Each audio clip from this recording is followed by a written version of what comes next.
But instead of feeling strong and independent, I felt increasingly overwhelmed and alone. As my support systems slipped away, I realized that my disease had slowly become invisible to everyone around me. Ever since I have dealt with all of the misconceptions and stereotypes that come along with having any invisible illness, My life would never be the same. That it's a lifestyle choice and it really is. Need more time away from their disease as opposed to more time with it.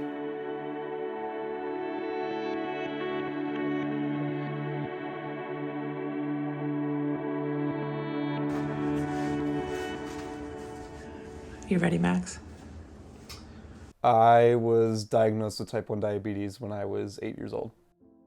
I was diagnosed when I was going into 3rd grade. Honestly, it has changed my life forever. Like things like having to worry about checking my blood sugar, taking insulin when I need to.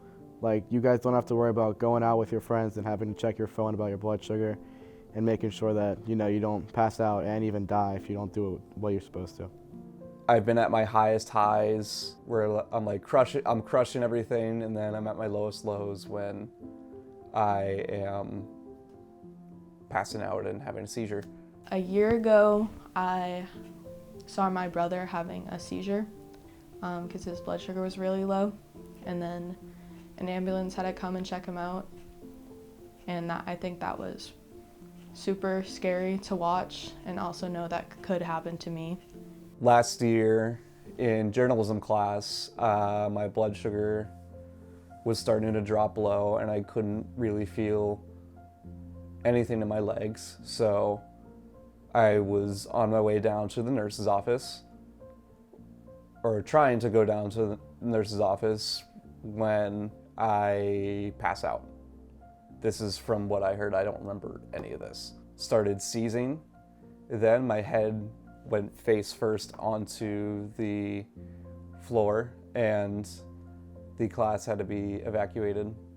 Very simply put, diabetes is a metabolic disease where you cannot utilize glucose properly.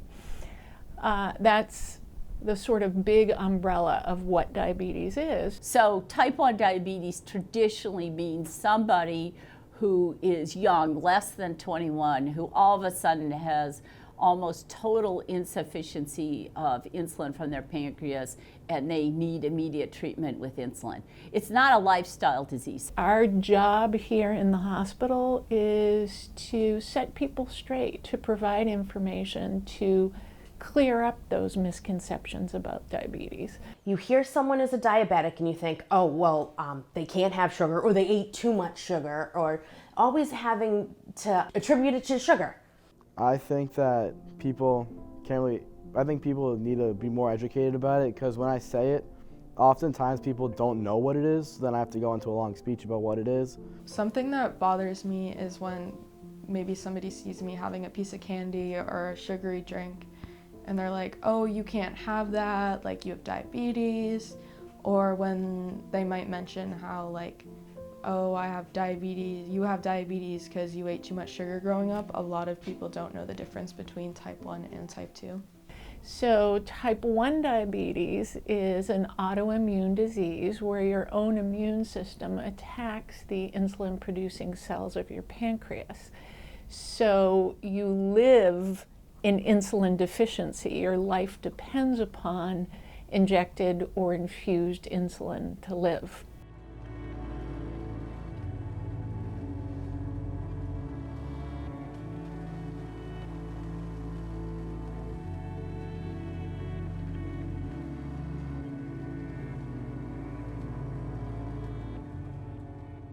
One of the most repetitive things that I've heard is that you can't do certain things because you have diabetes. If you want to climb to the top of Mount Everest, you can do that. If you want to be a truck driver, you can do that. You can do anything you want. It affects me, but I'm still me, and it doesn't change too much. I can still do everything that everybody else can do. Recently, I've been not telling people if I just meet someone, because it doesn't define who I am. I think this has evolved over time. I remember running my lab here, and maybe 10 years ago, having a physician from Germany come to work 2 years in the lab. And it was only like after a year and a half, I realized she had type 1 diabetes. She didn't want it to be known to anybody because she thought in Europe and in Germany there'd be discriminative practices against her for employment and advancement. Social media and more information out there, I think that there's a chance for that information to be more misconstrued.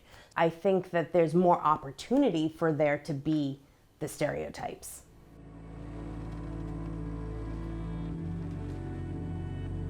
Oh, there's great resources out there. So I'm a resource. There's organizations, the American Diabetes Association is a great organization to get people together with diabetes, to help raise awareness, help raise money for further research. So recently I've been taking part of Dr. Denise Faustman's clinical trial for BCG. BCG is a greater than 100-year-old vaccine that was developed in France to initially combat tuberculosis. Over the last 10 to 15 years, a lot of different research groups around the globe have discovered that this vaccine has benefits unrelated to tuberculosis. So we here at Mass General Hospital obviously focus on type 1 diabetes and the benefits in type 1 diabetes, and that's what we're excited about. It's a clinical trial that's taking place over the next 5 years. I've gotten both injections of the drug or a placebo. It's a double-blind study, so I won't know what I got until the trial is unblinded 5 years from now. It's not effectively a cure, but it's something that's going to help me take less insulin and have to worry less about type 1 diabetes.